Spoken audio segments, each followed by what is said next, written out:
Komisi Pemilihan Umum menunjuk Muhammad Afifuddin sebagai pelaksana tugas Ketua KPU usai DKPP memecat Hasyim Asyari. Setelah ditunjuk jadi PLT Ketua KPU, Afifuddin menolak untuk berkomentar terkait penyalahgunaan wewenang yang dilakukan Hasyim Asyari. Afifuddin hanya memastikan dengan kejadian ini, tahapan penyelenggaraan Pilkada 2024 tak akan terganggu. Yang pertama, kami tidak akan mengomentari putusan DKPP. Yang kedua, kami ingin pastikan sebagaimana yang tadi kami sampaikan, Mas Agus sampaikan, organisasi KPU tetap berjalan sebagaimana biasa.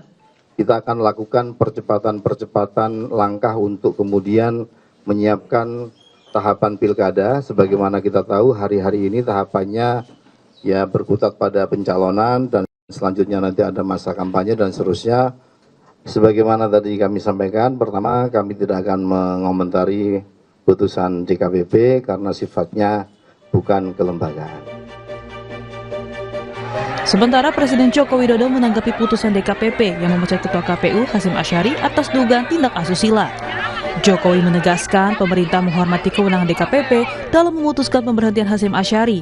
Namun pemerintah memastikan Pilkada serentak 2024 tetap berjalan dengan baik, lancar, jujur, dan adil. Pemerintah menghormati kewenangan DKPP dalam memutuskan itu. Dan pemerintah juga akan memastikan bahwa pilkada tetap berjalan dengan baik, lancar, nantinya jujur dan indonesia. Hasyim Asyari diberhentikan dari jabatannya sebagai Ketua KPU oleh DKPP atas kasus tindakan asusila. Kasus berawal dari laporan korban yang bertugas sebagai panitia pemilihan luar negeri di Belanda pada April 2024. Tim Liputan Kompas TV. Dewan Kehormatan Penyelenggara Pemilu atau DKPP memberhentikan Hasyim Asyari karena terbukti melanggar kode etik dan pedoman perilaku penyelenggara pemilu dalam bentuk tindak asusila. Rentetan pelanggaran yang dilakukan Hasyim tentunya berpengaruh terhadap citra dan kredibilitas KPU selaku lembaga penyelenggara pemilu. Lalu bagaimana legitimasi pemilu pasca kasus Hasyim ini, terutama menghadapi Pilkada serentak 2024? Akankah penyelenggaraan Pilkada serentak ini di depan mata ini bisa terlaksana sesuai rencana? Kita ulas bersama sejumlah narasumber yang hadir melalui sambungan virtual. Ada Ketua DKPP periode 2017-2022 Profesor Muhammad, Ketua KPU RI periode 2017-2022 Arief Budiman, dan Ketua Komisi 2 DPR RI dari fraksi Partai Golkar Ahmad Doli Kurnia. Selamat pagi Bapak-Bapak. Pagi, Assalamualaikum. Waalaikumsalam warahmatullahi wabarakatuh. Saya ke Prof Muhammad dulu. Prof, atas kasus ini apa yang menjadi catatan Anda dan respons Anda Pak Muhammad? Ya, jadi pertama KPU itu bersama Bawaslu dan DKPP sebagaimana mandat undang-undang adalah satu kesatuan penyelenggaraan fungsi. Ekspektasi publik, harapan partai politik, harapan masyarakat terhadap bagaimana KPU itu benar-benar bisa menjadi sebuah lembaga yang independen, lembaga yang bisa dipercaya untuk mengelola suara-suara masyarakat. Bahwa semuanya orang berharap KPU kita ini atau Bawaslu dan DKPP adalah lembaga-lembaga yang kredibel. Karena dia mengelola sebuah keputusan penting, yaitu terkait dengan hadirnya pemimpin nasional yang berintegritas. Oleh karena itu, bagi saya, sebagai orang yang pernah dipercaya di Bawaslu dan DKPP, tidak ada pilihan. Orang-orang yang berkhidmat di tiga lembaga penyelenggara ini adalah orang-orang yang benar-benar punya standar etik yang tinggi. Karena masyarakat, sekali lagi, sangat besar harapannya. Saya sering menyebut KPU, Bawaslu, dan DKPP itu sebagai wasit pemilu. Kalau pertandingan wasitnya fair, maka akan bisa diterima hasil pemilu itu, hasil pertandingan itu. Walaupun yang kalah bisa menerima kalau wasitnya fair. Nah, itu saya kira komentar saya. Ya, saya setuju dengan Anda bahwa semua lembaga, sebenarnya tidak hanya KPU ya, semua lembaga negara begitu yang menjalankan tugasnya harus punya pemimpin, bahkan personal yang menjunjung tinggi etika. Tapi begini Prof Muhammad, sebenarnya ini kan tidak ada kaitannya dengan tugas KPU begitu ya, meskipun kejadiannya pada saat pelaksanaan penyelenggaraan pasca pemilu pada saat itu ini ada peristiwa yang sangat disayangkan yang menimpa Ketua KPU yang akhirnya juga berujung pada kasus asusila begitu. Ini kan tidak ada kaitannya sebenarnya kasus ini dengan tugas KPU sendiri. Dalam penyelenggaraannya begitu, Anda pernah di Bawaslu, Anda pernah juga di DKPP. Laporan-laporan atau kasus-kasus semacam ini yang menjerat penyelenggara pemilu terutama, apa yang harus dilakukan sebenarnya? Ya, jadi mendapatkan profil, mendapatkan sikap-sikap atau perilaku penyelenggara pemilu yang kita harapkan, sebagaimana 12 asas penyelenggaraan pemilu dalam undang-undang, itu tidak mudah memang. Dia mesti melalui sebuah proses, ya proses pembinaan, proses sosialisasi, penanaman nilai-nilai. Jadi di DKPP itu sebenarnya ya di era kami dan saya kira sampai sekarang ini juga di bawah pengawasan Komisi 2 ya. Saya tahu Bandoli ini cukup intens melakukan istilahnya komunikasi yang baik dengan penyelenggara pemilu di era Bandoli dan sampai sekarang. Memang proses-proses pendidikan etika ini harus dilakukan secara ajak, baik kurikulum. Jadi tidak ujuk-ujuk nilai etika itu orang bisa melaksanakan dalam pelaksanaan tugasnya. Jadi sekali lagi DKPP harus senantiasa memprogramkan pendidikan etika, sosialisasi kepada khususnya penyelenggara pemilu sebagai lokomotif penyelenggaraan pemilu dan pemilihan, juga kepada masyarakat biar paham tentang bagaimana ikut mengawasi atau ikut memberikan perhatian terhadap pelaksanaan tugas teman-teman penyelenggara pemilu. Oke, saya ke Mas Arief. Mas Arief, Anda juga sebagai yang pernah duduk memimpin KPU begitu ya dalam beberapa periode di belakang kemarin 2017 sampai 2022 ya pada saat itu, melihat kasus yang menimpa Hashim Asyari, Ketua KPU sekarang, bagaimana respons Anda sejauh ini? Ya, atas putusan tersebut tentu saya sangat menyayangkan ya, sangat ini mengecewakan kalau harus ada peristiwa semacam ini terjadi di lembaga KPU, menimpa personal-personal KPU, apalagi itu di pucuk pimpinannya, gitu ya. Kita kan seringkali mengatakan begini, ya lembaga atau organisasi itu baik ya mestinya tercermin dari pimpinannya. Begitu juga lembaga ini buruk, tidak baik, itu bisa juga tercermin dari pimpinannya. Dan lebih berat lagi adalah lembaga ini di dalam undang-undang itu sudah dijelaskan cara kerjanya itu mengikuti apa yang disebut oleh Prof. Muhammad tadi, ada beberapa prinsip. Kalau nggak salah 12 prinsip ya Prof. Dia harus profesional, dia harus punya integritas, dia harus punya etika, dia harus mengedepankan hukum, pekerjanya efektif dan efisien, dan lain-lain itu. Itu saya sering mengatakan begini kepada teman-teman saya ketika saya ada di sana. Ya. Kalau kamu ingin pemilu itu baik, setidaknya perhatikan 3 hal. Integrity, transparansi, and quality. Ya. Jadi salah satu ukuran itu yang paling sederhana, ya itu transparan. Jadi ketika publik ingin tahu apapun tentang KPU, tentang penyelenggaraan pemilu, dan dia bisa mengakses dengan mudah, dia dapat informasi dengan mudah, itu sudah jadi salah satu ciri, ya ini orang kerja transparan. Biasanya kalau dia bekerja transparan, dia akan punya integritas, dia akan punya kualitas. Nah memang dalam beberapa kejadian ya, perjalanan pelaksanaan tahapan pemilu 2024, itu saya melihat ada beberapa hal yang dalam pandangan saya ini ya tentu sangat subjektif, itu kurang terlihat transparan gitu ya. Publik susah mengakses informasi ini itu. Waduh, saya sudah merasa agak khawatir. Lalu tercermin dengan beberapa hal yang putusan DKPP, putusan Mahkamah Konstitusi, putusan Mahkamah Agung itu kemudian mengkonfirmasi itu gitu loh. Oke. Jadi terus bagian puncaknya yang terbesar ya putusan DKPP kemarin, aduh kok sampai terjadi begini. Ini hal yang sebetulnya terjadi pada saat di sela-sela tahapan, tapi substansi persoalannya sebenarnya sangat privat gitu loh, bukan persoalan pemilu gitu kan. Oke.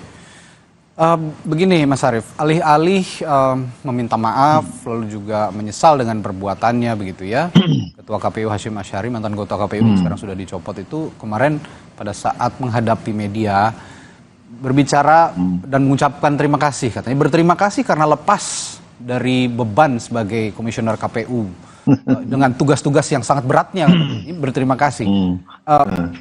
Sepengalaman Anda, bagaimana memangnya pada saat menjadi ketua KPU, adakah memang penugasan yang dimaksud Hashim Asyari itu berat dan tidak tercantum lah dikatakan dalam aturan atau hitam di atas putih begitu? Sebetulnya setiap orang yang sudah dari awal ya, dia memang meniatkan dirinya untuk menjadi penyelenggara pemilu. Saya kerjaannya banyak, kerjaannya berat, tapi saya menikmati itu, saya lakukan saja. 24 hours itu biasanya 2/3-nya kita kerja keras gitu ya, sampai jam 1 pagi, sampai jam 2 pagi.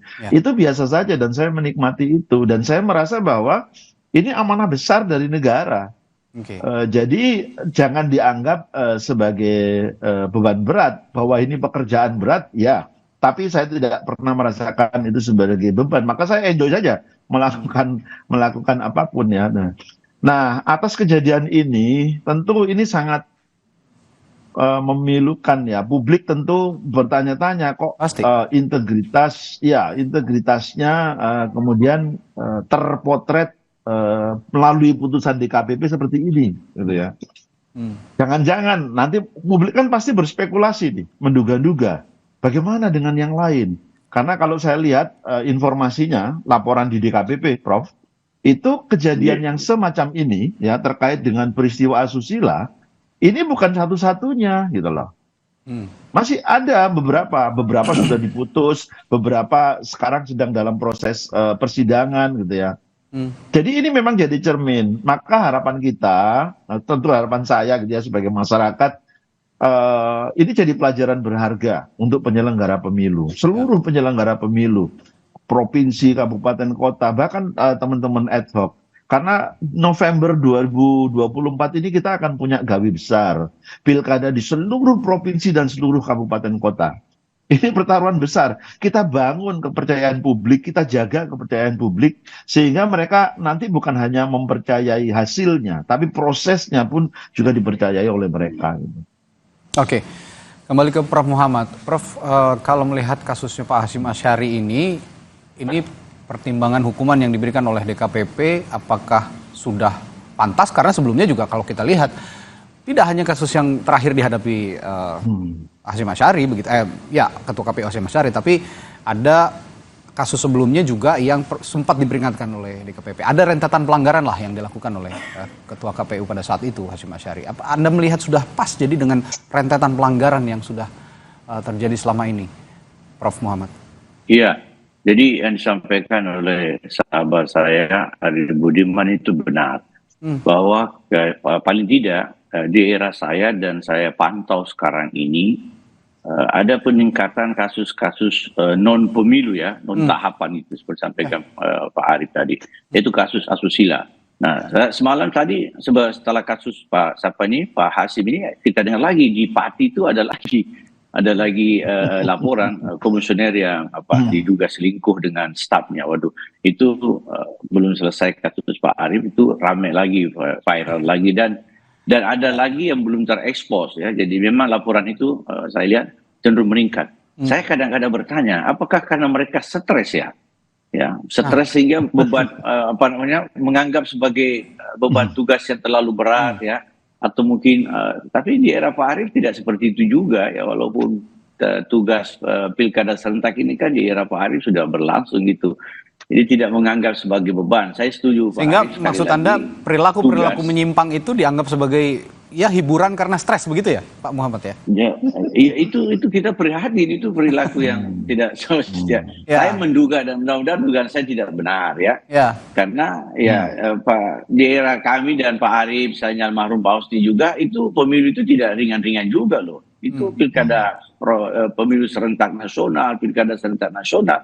Tapi ya posisi kita menganggap bahwa ini memang tugas mulia ya. Dan ya beban kita tidak menganggap sebagai beban, sehingga kita enjoy lah gitu. Di tengah-tengah beratnya tugas itu kita menilai ini kesempatan emas untuk kita berkhidmat kepada negara. Nah, terkait dengan pertimbangan DKPP ya, kalau menurut saya kan sangat detail lah alasan penjatuhan sanksi itu. Ya. Memang sebaiknya begitu untuk transparansi ya, karena KPU Bawaslu dan DKPP sebagaimana disampaikan oleh Pak Arief tadi itu perlu bekerja dengan nilai atau asas transparansi. Nah, DKPP sudah menjelaskan detail kenapa kemudian Pak Hasim itu harus diberi sanksi yang terberat. Ya, jadi memang saya membacanya sendiri itu agak betul-betul terus terang kaget lah. Ya, Pak Hasim itu dekat dengan saya, sebagaimana Pak Arief juga dekat dengan kami semua. Ya, sekali lagi manusia biasa, saya berharap kita tidak terlalu jauh menghardik Pak Hasim, terlalu menjudge sebagai orang tidak beretika. Tapi secara kaitannya dengan tanggung jawab sebagai ketua KPU, ya beliau sudah menerima konsekuensinya. Nah, saya berharap ini menjadi pelajaran yang baik bagi teman-teman penyelenggara semuanya. Semoga tidak terjadi lagi seperti itu. Oke, tapi secara keseluruhan ini kita sekarang berbicara tugas pokok ya, di samping kasus yang dihadapi. Di luar itu, kita juga tidak bisa terus-menerus untuk menghakimi begitu. Kalau ada masalah etika ya memang sudah dihukum. Ya, silakan Mas Arief. Ya, sebetulnya di era saya kemarin, kami ya KPU kami sudah mencoba sebetulnya untuk mengatur pembatasan sehingga peristiwa ini bisa diantisipasi untuk tidak terjadi. Oke. Itu kami memasukkannya ke dalam regulasi di peraturan KPU. Oke. Jadi undang-undang mengatakan dilarang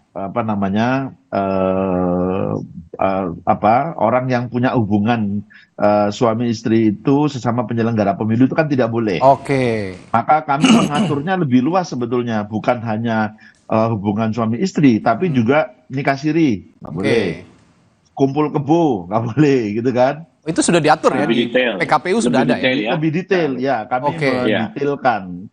Payungnya itu ada di dalam undang-undang. Nah, kami lalu mengelaborasi lebih detail, termasuk yang nggak boleh itu nikah siri. Ini kami ingin memberikan perlindungan sebetulnya kepada teman-teman perempuan, gitu ya. Jadi ya semua itu harus harus dilaksanakan baik-baik lah kira-kira gitu ya. Nah, tetapi pasal itu yang kami tahu sekarang sudah nggak ada lagi gitu loh. Oh, oke. Itu sudah tidak ada, artinya sudah dihapus begitu ya? Nah, itu juga yang menjadi salah satu pertimbangan hukum ya DKPP. Ya ini kok sudah dianggap sudah ada niat. Kok sampai regulasinya pun kemudian diubah gitu loh. Kami sebetulnya sangat menyayangkan karena membuat satu pasal sampai dengan kemudian kesimpulan menentukan bahwa baiklah pasal ini kita atur demikian. Itu kan perjalanannya panjang. Kita undang expert meeting, kita undang dialog publik ya, partai politik kita undang, kemudian akademisi kita undang, banyak gitu, sampai dengan rapat konsultasi dengan pemerintah dan DPR, lalu sinkronisasi dengan Kementerian Hukum dan HAM, dan berikutnya udah nggak ada lagi gitu loh. Jadi saya sebetulnya ya berharap ya dengan adanya regulasi itu kejadian-kejadian yang tidak kita inginkan itu bisa diminimalisir gitu. Oke, ini sudah ada aturan yang ditetapkan untuk melindungi agar semua elemen di KPU ini tidak terlibat kasus-kasus seperti yang dihadapi Pak Hasim sekarang, tapi malah peraturannya diubah begitu ya, pasalnya sudah tidak ada lagi. Tapi begini Mas Arief, saya juga tertarik dengan pernyataan atau pandangan dari Prof. Muhammad tadi. Apakah betul memang seberat-beratnya tugas KPU itu mengakibatkan anggota di dalamnya ataupun elemen-elemen yang di dalamnya itu sangat punya tekanan yang besar sehingga mengakibatkan stres begitu, sehingga ada upaya-upaya ya untuk ada relaksasi lah begitu supaya tidak terlalu stres begitu, dan muncullah kegiatan yang bermacam-macam. Kalau positif ya tidak apa-apa, tapi kalau negatif seperti yang dihadapi Pak Hasim ini juga yang tidak diinginkan bersama. Tapi apakah kondisinya seberat itu, Mas Arief? Ya sebetulnya nggak ada yang mengelak ya, tugas penyelenggara pemilu itu sangat berat, terutama di masa tahapan. kalau selesai tahapannya. Tetapi sekali lagi ketika kami direkrut, itu tahapannya kan banyak, bukan hanya persoalan administrasi, tapi juga kesehatan kita, tapi juga mental kita, tapi juga teamwork kita. Jadi salah satu poin yang saya masih ingat itu adalah bekerja di bawah tekanan. Ada poin itu ya? Ada. Saya ingin memberi salah satu contoh ya. Kalau kita kerja di tempat lain, misalnya kita mau apa? Mau bangun jalan misalnya. Terus tiba-tiba hujan misalnya. Maka kita putuskan, stop dulu deh. Nanti kalau hujan sudah selesai, baru kita lanjutkan. Di KPU nggak bisa, karena semua tahapannya diatur ketat. Tahapan ini harus berakhir tanggal sekian. Tahapan ini harus terus begitu terus. Dan nggak bisa setelah kita nyampe pada tahapan ini, terus mundur balik lagi ke tahapan sebelumnya. Itu kacau. Jadi kita memang bekerja di bawah tekanan soal waktu, soal banyaknya pekerjaan. Dan tentu siapapun yang direkrut, makanya proses rekrutmennya itu harus betul-betul selektif, betul-betul baik, sehingga yang semacam ini jadi biasa bagi penyelenggara pemilu, dia tidak merasa gelisah soal itu gitu loh. Nah, saya dan Prof Muhammad di era itu beban kerja kami juga luar biasa berat. Tapi ya kita bisa menjalankan itu, menyelesaikan tugas-tugas dengan baik. Ya ini saya masih berupaya untuk menghubungi juga dari DPR, Ketua Komisi 2 DPR RI. Kalau tadi bicara soal rekrutmen, soal perekrutan itu tentu akan melibatkan Dewan Perwakilan Rakyat. Nah ini juga yang nanti kita akan terus gali dari DPR untuk terus kita hubungi terus, untuk bisa juga kita tanyakan. Tapi nanti setelah jeda saya juga akan tanyakan kepada Mas Arief sebagai yang pernah memimpin KPU. Kalau ya, tindakan apapun, tindakan pelanggaran etika apapun tentu tidak dibenarkan, apalagi tindakan asusila. Tapi setidaknya apakah sebelumnya ada upaya seperti penyuluhan psikologis begitu untuk para anggota KPU dan juga elemen-elemen yang ada di dalamnya supaya kejadian-kejadian seperti ini ya pelanggaran etika tidak hanya tindak asusila apapun itu bisa terhindarkan. Saya akan tanyakan itu nanti ke Arief Budiman, mantan komisioner atau ketua KPU setelah jeda di Sapa Indonesia Pagi. Tetaplah bersama kami.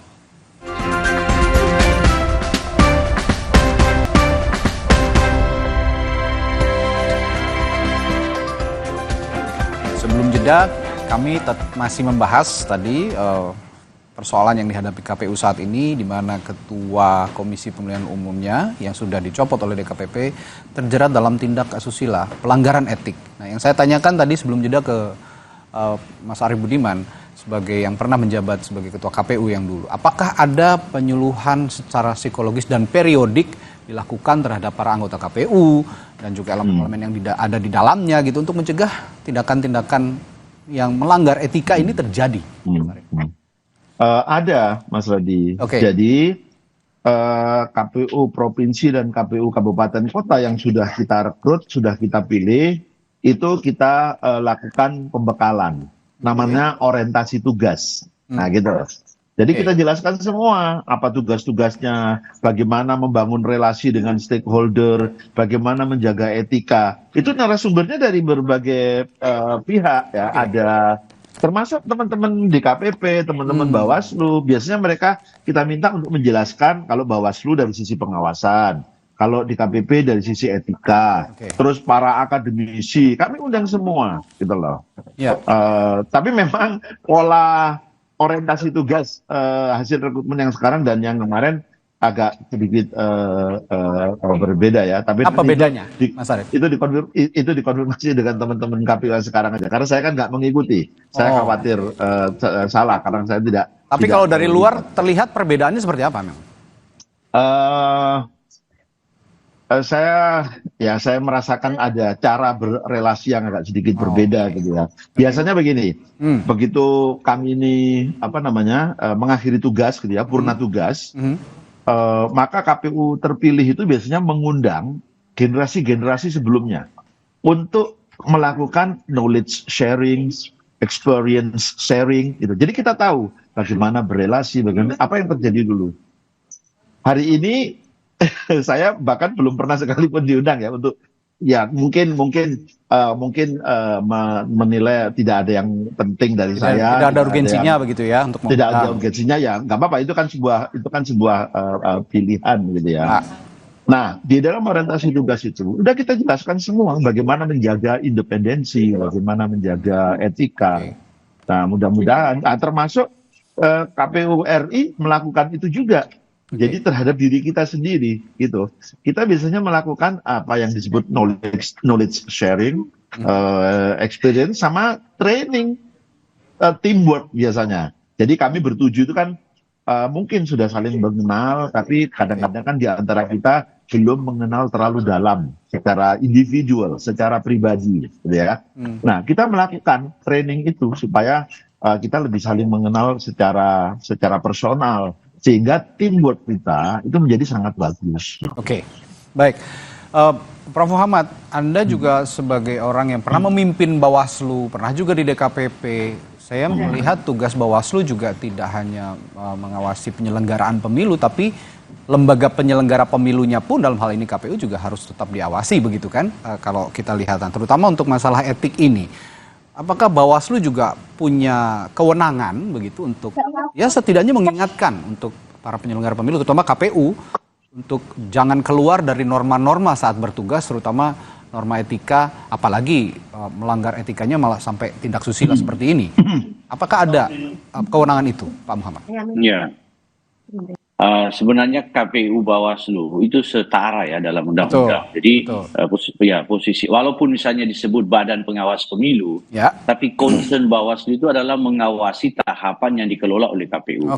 Oke, saya kira bagus ya, seperti yang sampaikan Cak Arief tadi, bahwa sebagusnya memang ya ada sharing knowledge lah, jadi mengundang para penyelenggara periodenya, karena itu kan sudah dilewati di luar ya. Kata orang tua kita dulu kan, kamu harus berguru kepada orang yang sudah duluan melewati jalan itu. Nah, saya heran juga nih kalau sekelas Cak Arief yang menurut saya berhasil mengelola pemilu dan pilkada itu tidak pernah diajak diskusi oleh KPU sekarang.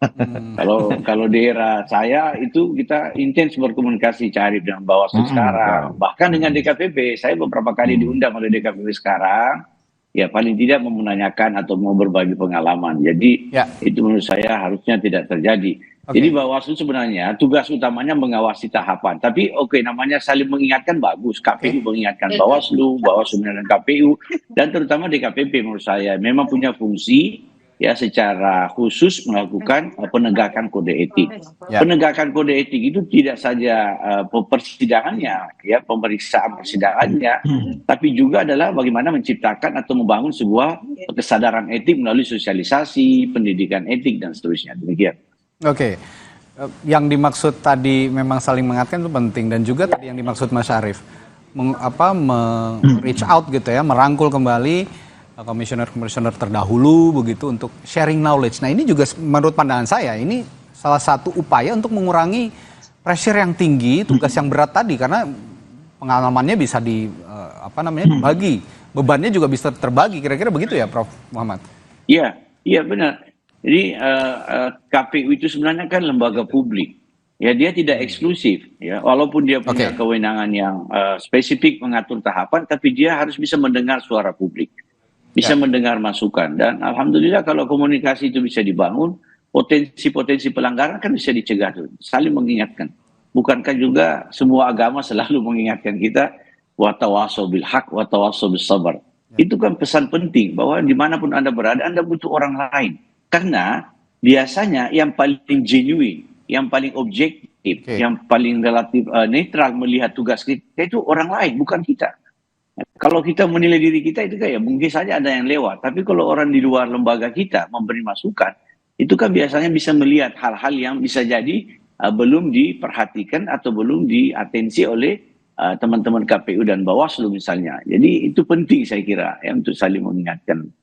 Ya, oke. Ini juga penting untuk saling mengingatkan, dan itu tadi beban juga bisa terbagi. Kami juga masih berupaya sekarang ini untuk menghubungi anggota Komisi 2 DPR RI. Kita akan berbicara soal perekrutan, bagaimana yang ideal untuk merekrut seorang anggota KPU atau komisioner KPU. Tapi saya juga akan menanyakan ke Mas Arief soal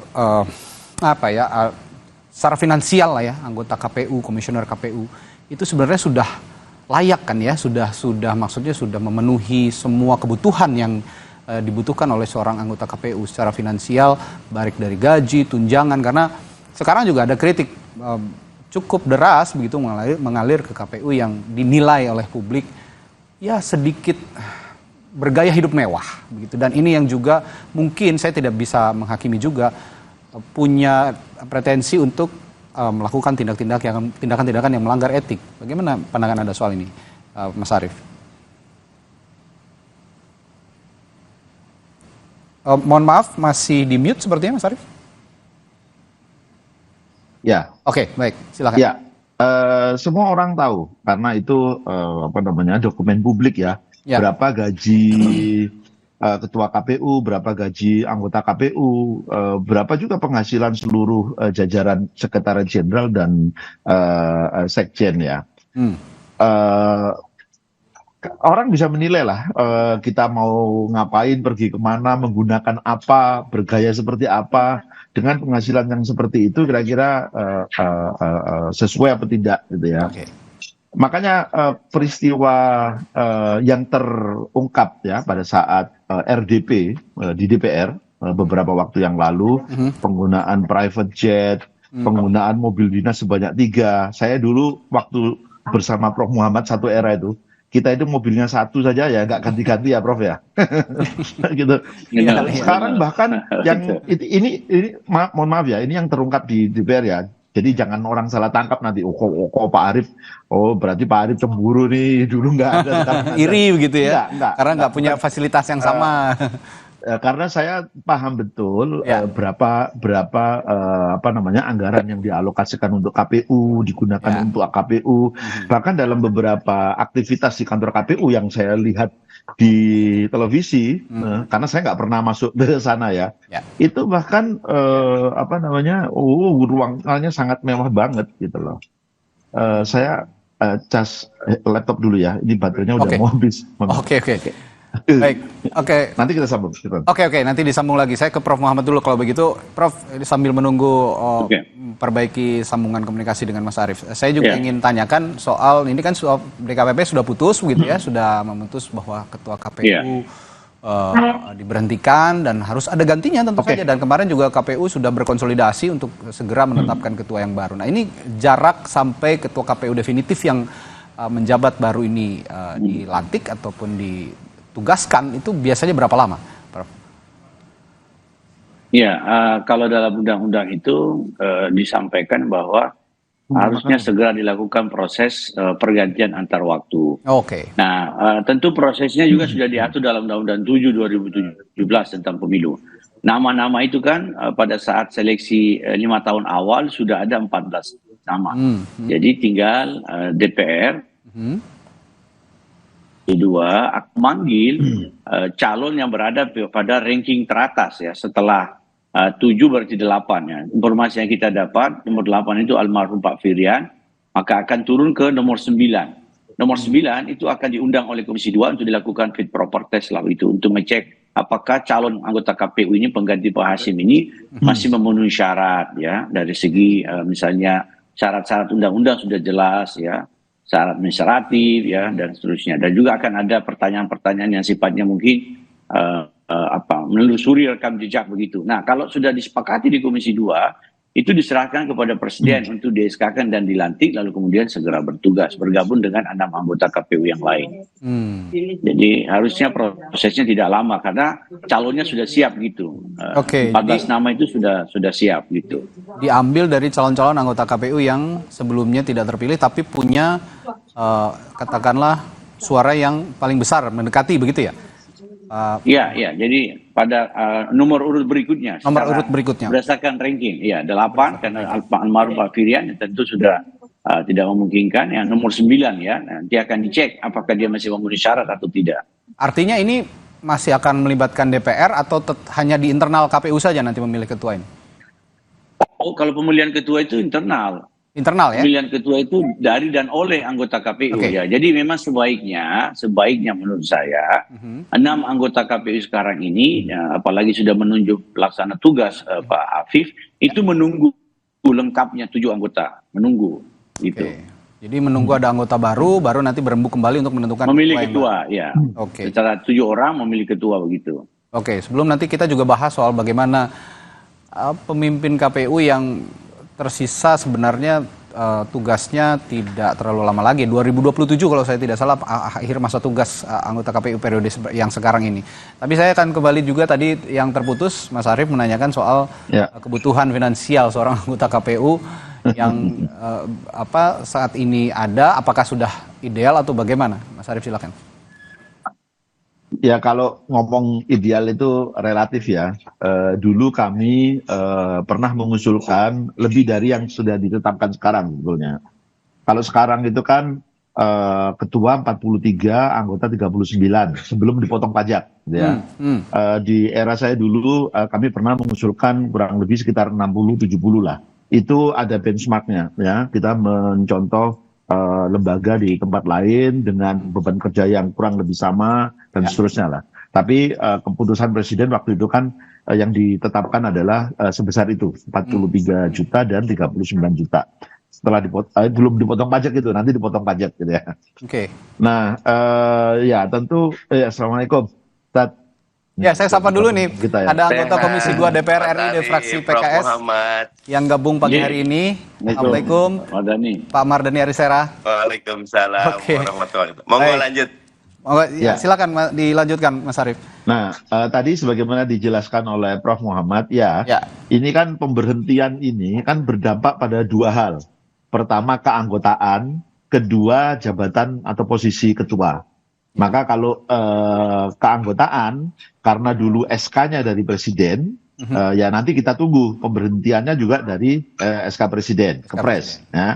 Setelah itu pemilihannya dulu kan juga melalui fit and proper di DPR. Nah, maka nanti ranking 8 sampai dengan ranking 14 akan dicek oleh Komisi 2 urutannya. Nomor 8 tadi disebutkan oleh Prof. Muhammad, memenuhi syarat enggak? Kalau memenuhi syarat ya nomor 8. Tapi kalau tidak memenuhi syarat karena almarhum sudah meninggal dunia, maka nomor 9 dicek. Kalau memenuhi syarat ya sudah nomor 9. Kalau tidak memenuhi syarat lanjut lagi ke nomor 10 dan seterusnya. Nah, setelah dilakukan pemilihan itu kemudian dibuat kepresnya, lalu kemudian KPU menjadwalkan rapat pleno untuk pemilihan ketua. Nah, barulah setelah itu ada ketua definitif. Walaupun ya sebetulnya kalau KPU sekarang mau melakukan pemilihan ketua definitif itu boleh juga. Kenapa? Karena jumlah yang masih tersisa itu masih memenuhi quorum. Nah, kalau masih memenuhi quorum, rapat pleno itu bisa mengambil keputusan, menetapkan keputusan. Nah, termasuk salah satunya adalah memilih ketua KPU. Kami dulu pernah melakukannya. Ketika almarhum Pak Husni meninggal, kami menunjuk PLT waktu itu, Pak Hadar Nafis Gumai, lalu PLT tugasnya adalah menjadwalkan rapat pleno, mengundang rapat pleno, lalu memilih ketua. Dan itu kita lakukan pada saat itu. Oke, sekarang saya ke Pak Mardhani sebagai anggota parlemen yang juga menyeleksi anggota-anggota KPU sebenarnya di Komisi 2 begitu ya Pak Mardhani ya. Kalau melihat, saya sebelum menanyakan proses rekrutmen, saya minta komentar dulu dari Pak Mardhani soal apa yang dihadapi yang sekarang terjadi oleh Ketua KPU yang sudah dinonaktifkan, sudah tidak bertugas, Hashim Asyari. Bagaimana Anda melihat kasus yang dihadapi Hashim Asyari ini, Pak Mardhani? Ya, bismillahirrahmanirrahim. Yang pertama tentu ini mengejutkan dan menyedihkan ya, karena penyelenggara pemilu itu pilar utamanya adalah trust, kepercayaan. Apa yang sudah dilakukan DKPP adalah sistem yang kita buat. Ini Prof. Muhammad, kawan lama, Ketua DKPP, Mas Arief, Ketua KPU. Saya menyadarinya begini, ini tamparan buat kami di Komisi 2 untuk mencari komisioner yang periode lalu ada sedikit catatan Mas Arief terkait dengan kasus suap. Nah, sekarang ada kasus seperti ini.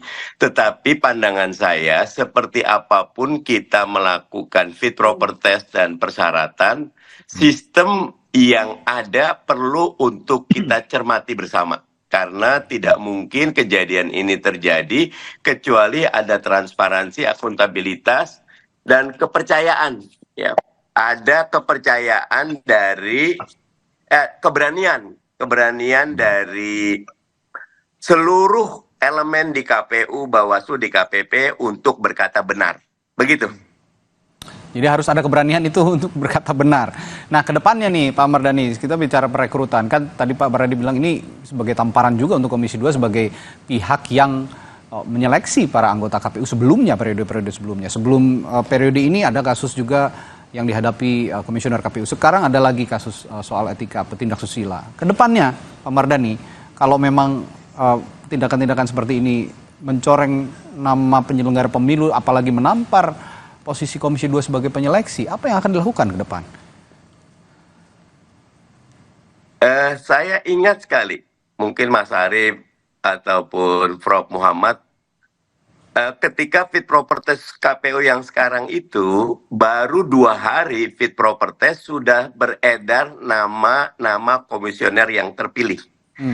Di satu wawancara TV saya katakan kalau besok nama yang diumumkan sama persis berarti memang kita tidak melakukan fit proper test dengan baik. Bahkan saya mengatakan skenarionya berjalan sesuai dengan yang diinginkan. Dan ternyata benar, 7 orang itu padahal fit proper test baru separuh, sudah keluar namanya, besoknya sudah ada ketetapannya, namanya persis sama dengan yang disebutkan yang terpilih itu.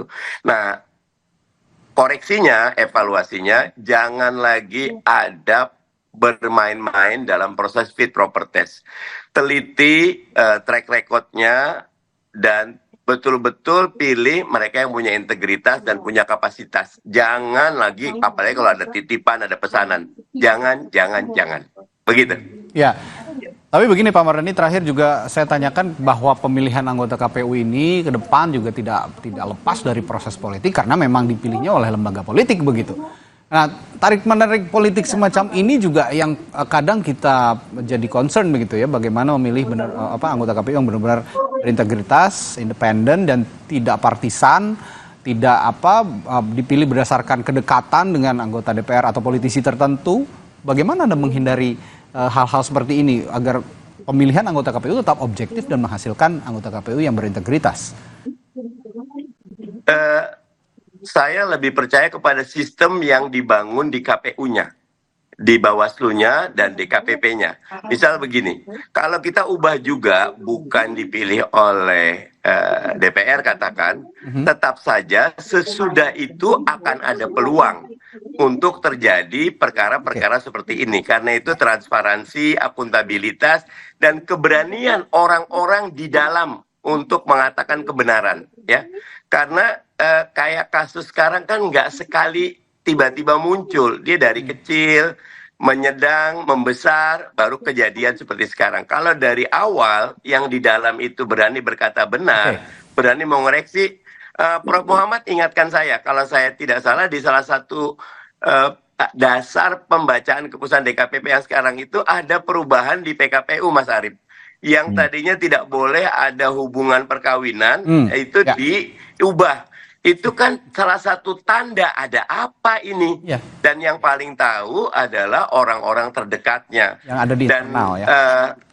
Internal. Saya malah agak sedih ketika mungkin ini esprit de corps ya, ketika Mas Hasim menyampaikan itu didampingi oleh hampir semua komisioner KPU, bahkan kalau nggak salah dijejerin dari provinsi, kabupaten, kota. Maksudnya opo ini? Kalau buat saya, ya kita harus beranilah. Katakan yang hak, kulil hakko walau kana muron. Katakan yang hak walaupun itu pahit. Jangan lagi karena pimpinan saya harus mengikut. Jangan surga manut neraka katut. Jangan, harus berani. Ya ini yang jadi permasalahan.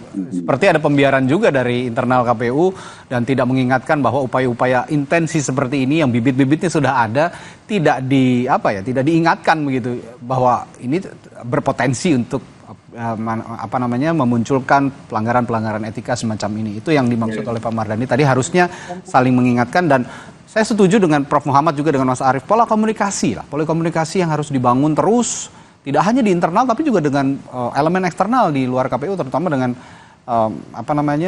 komisioner-komisioner terdahulu atau DKPP terdahulu, Bawaslu terdahulu. Ini yang harus dijalin juga sesama anggota KPU. Nah ini terakhir sebelum saya tutup ke Prof. Muhammad dan juga Mas Arief, ke Prof. Muhammad dulu, apa yang ingin Anda sampaikan ke depannya menghadapi penyelenggaraan pilkada yang tinggal 4 bulan lagi dengan adanya kasus seperti ini, Prof?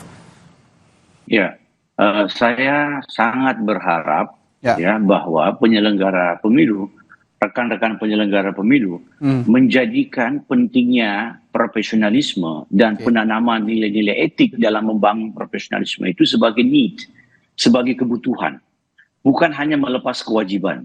Sama dengan kalau kita beribadah, entar lagi kita sholat Jumat.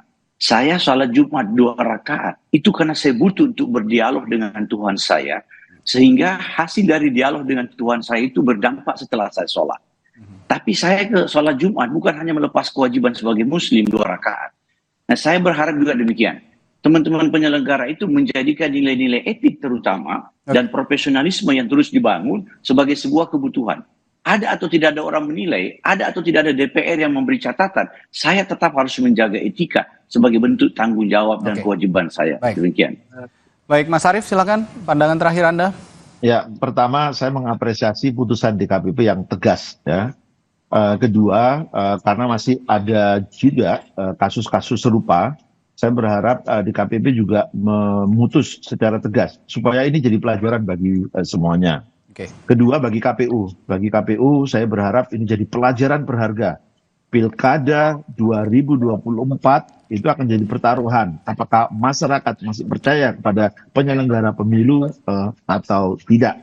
Bukan hanya persoalan asusila, tapi juga soal penggunaan anggaran, pertanggungjawaban penggunaan anggaran, dan seluruh rangkaian tahapan pemilu. Oke, nah terakhir ke Pak Mardhani sebagai pencetak komisioner-komisioner KPU dan juga sebagai pelaku politik ini di Pilkada 2024, melihat apa yang dihadapi KPU saat ini dan harapannya ke depan menjelang Pilkada yang tinggal 4 bulan lagi, Pak Mardhani, bagaimana?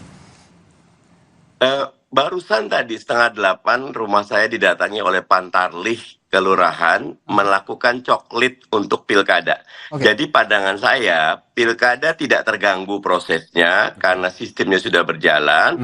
Pejuang-pejuang demokrasi di KPU, Bawaslu, tadi dari Panwas juga hadir, luar biasa bekerja keras. Karena itu mereka yang dapat amanah hendaknya betul-betul menjaga. Walaupun lagi-lagi ini kami di Komisi 2 nanti akan lebih mendetailkan urusan transparansi dan akuntabilitas.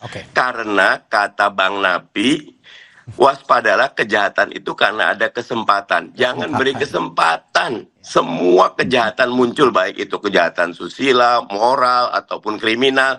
Dan itu bisa dilakukan dengan masing-masing berani untuk mengoreksi atau mengingatkan. Karena yang paling tahu, yang paling dekat. Begitu. Oke, harapan kita ke depan, KPU punya orang-orang berintegritas, bermoral, dan beretika. Ini yang diharapkan untuk menunjang kinerja mereka menyelenggarakan event-event pemilu, terutama yang akan dihadapi 4 bulan lagi, Pilkada serentak 2024. Terima kasih anggota Komisi 2 DPR RI Mardhani Alisera pagi hari ini sudah bergabung, menyusul, dan juga sebelumnya juga ada Ketua DKPP periode 2017-2022 Profesor Muhammad dan Ketua Komisi Pemilihan Umum Republik Indonesia periode 2017-2022 Arief Budiman telah berbagi perspektifnya pagi hari ini. Terima kasih Bapak-Bapak, sehat selalu, sampai jumpa lagi. Assalamualaikum warahmatullahi wabarakatuh. Waalaikumsalam. Saudara, ada informasi lainnya setelah jeda di Sapa Indonesia Pagi, dan ada informasi dari Kementerian Kominfo, Dirjen Aptika Kominfo, Samuel Pengerapan, yang kemarin menyatakan mundur dari jabatannya karena